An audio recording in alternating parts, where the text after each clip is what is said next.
আসসালামু আলাইকুম, কেমন আছেন সবাই? দেখুন আবারও চলে আসলাম আপনাদের সামনে শেয়ার করার জন্য। দেখুন শিমগুলো আমি টেলে নিয়েছি, মাছগুলো ভেজে নিচ্ছি, মাছগুলো কাটা বেছে রাখবো। দেখুন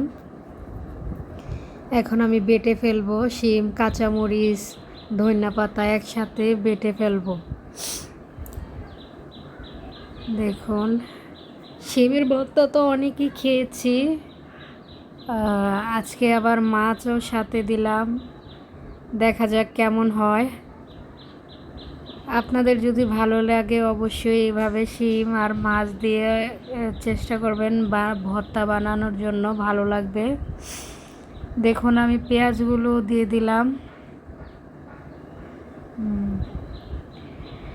আমরা ব্রাহ্মণবাড়িয়ার মানুষেরা অনেকভাবে ভর্তা বানিয়ে থাকি, কারণ ব্রাহ্মণবাড়িয়ার মানুষেরা বেশিরভাগ ভর্তাই পছন্দ করে, শুটকির হোক, শিমের হোক, আলুর হোক, বা অনেক জাতের ভর্তা, এই ডালের ভর্তা হয়, মসুরির ডাল যেটা, ওইটার ভর্তাও বানিয়ে থাকি। দেখুন আমার ভর্তা বানানো শেষ। এখন আমার মেয়ে বলতেছে, আম্মু 2-3টা ভাত আমাকে পাটা মোছা করে দাও। তো আমি ভাত কয়েকটা দিয়ে দিলাম। দেখুন